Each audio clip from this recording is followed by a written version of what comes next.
The price of greatness is responsibility. Winston Churchill. The BVOY project. Hey guys, welcome back and thank you very much for being part of this and watching and sharing as you have. If you find any of this information useful, please do me a favor, just kindly like, subscribe and hit that notification bell so you don't miss out on any of the videos that we post in the future. Right then, so today is going to be about taking full responsibility without beating yourself up. So as you can imagine, a lot of things happen, whether it's your fault or it isn't. A lot of things do happen, whether you're in your business, whatever it is that you're doing at the moment, in your career, in your job, in your life. There's a lot of things that do happen and they don't happen the way that you want them to, whether you actually cause any pain or you cause something wrong in particular. It's about taking responsibility or without beating. That's what I want us to talk about today. And this statement essentially is predicated on two aspects of, okay, so the talk itself is actually predicated on two parts, which is responsibility and self-criticism, and the difference between the two essentially after the activity has taken place, after whatever it is that we just spoke about earlier on, which is something has gone wrong. Do we take responsibility or do we take self-criticism once whatever has happened actually happened because of us? Okay, so I want us to go into it now. I want us to sort of look at it in 5 different aspects on both parties. So firstly, we're going to define it, so we'll go with definition, and then the next thing is going to be the mindset. All right, after that we're going to look at the function, right, of each of these, and then we're going to look at the results and what the focus is on. So we're going to split it into the two, the self-criticism and what those 5 mean for self-criticism, and then we're going to look at responsibility and look at those 5 aspects on the responsibility part of it and see what the difference is, and see if you can maybe identify some traits that you currently possess on either one of them and see if there's something to improve that. Okay, so we're going to start with the self-criticism part about it.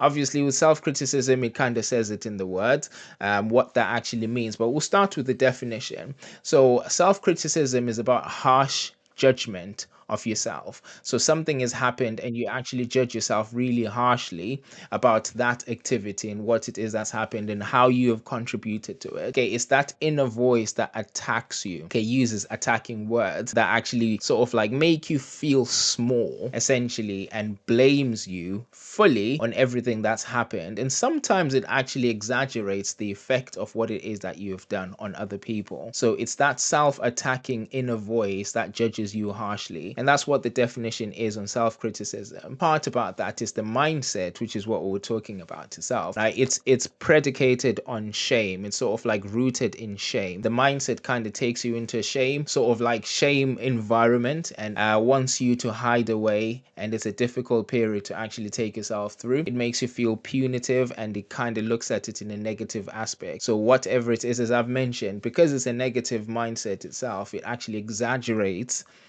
whatever it is that you've done. It makes it even worse, and it makes you feel at fault, and it makes you feel shameful about what it is that's happened. So that's the mindset that kind of follows the self-criticism. The next part about it is the function. It becomes and it avoids true response. So once someone has actually pointed it out, you try to defend yourself because you're trying to step away from the shame that actually pushes you into it. Avoids full responsibility. It's not really my fault, or tries to dress it in a different way to make it seem like what it is that you've done is either justified, or it's not fully my fault, or I'm not really that bad. And that's essentially the defensive part about it, which is the function of self-criticism. This happens automatically, by the way, and if you identify some of that in yourself, then perhaps you're actually playing a part in self-criticism. Now the result of that as well is it paralyzes progress. It makes you blindfolded essentially, and you don't tend to see the opportunities of growth in those experiences. So it is progress. You hide away from the aspect of taking the responsibility that this is actually something that you have contributed to, therefore there's something that you can do about it. You try to avoid it as much as possible and make it seem like whatever it is that's happened is not me, it happened somewhere else because of someone else, and this is what brings blame outside. And it damages self-esteem as well, because in the attacking talk, you kind of make yourself small. You identify the things that you're not good at, you identify the parts that you've played, and you beat yourself up over it. it. So it actually damages your self-esteem. Now, the last part about it is the focus. Okay, it looks at any negative wording that you can think of. I am bad, I am bad, I am a failure, and it looks at it that way, in a way that kind of keeps you down or takes you down, and it keeps you down. This is fully my fault. I'm a failure. I'm bad. I'm stupid. And this is why this has happened, because I have done. So that's the concept of self-criticism. And this does not help whatsoever. And if you recognize part of this as you actually looking at it, then perhaps you are actually self-criticizing and you're beating yourself up. Now, in contrast, I want us to look at the responsibility and look at it at the grading of the 5 things that we spoke about. So starting with the definition. So responsibility itself is really accepting the flaws, or accepting yourself with your flaws, saying, yes, that is something that I actually did. I'm capable of doing that, and something that you've done wrong, to consider the fact that I am capable of making those errors, and yes, that is something that I have done. I am not perfect, and therefore I'm capable of making those errors. So this is something that I have done. Okay, that's accepting that as a human I am not perfect, and therefore this is something, yes, I have done, in contrast to self-criticism. And the mindset behind taking responsibility is on growth. Okay, so now that I've identified that this part of me is not perfect and I've caused this particular issue, so how can I grow? How can I be better at that particular thing that I didn't do great? Okay, it is proactive. Therefore, now that I've seen that there's a flaw here on my part, what can I do in the future to ensure that this either doesn't happen or it becomes a minimal issue and I get better and better as go? And it's constructive as well. It looks at what it is that you failed on, where your shortcomings are, and how you can improve them. Is it something that you can improve? Is there someone who's better at you at that particular thing? Can you lean on their knowledge? Can you lean on their experience? How can I get better? So it's quite constructive. That's the mindset behind taking responsibility. Now, the function behind it is learning. Okay, as mentioned, it's about growth. So what can I learn out of the negative outcome that I've just produced here? What can I learn out of it? What opportunities are there for me to grow? What opportunities are there for me to develop and be better? Okay, and it's also about making amends. Now, this is making amends in terms of your self-improvement, but also considering how your actions may have affected the people that you failed towards, whatever that situation is. So you make amends and acknowledge that this is something that you have caused, and therefore work with whoever's been affected, whatever stakeholders are part of it, to see what it is that you can potentially do in the future to make sure that this doesn't happen again. Now, a lot of people will try to do that on their own. I have caused this, therefore I have the power to make a difference. Yes. However, if you involve anyone else who's been affected, you might be able to actually learn a lot out of that experience and be able to improve a lot faster. Okay, so the next part is the results. So it gives you self-trust.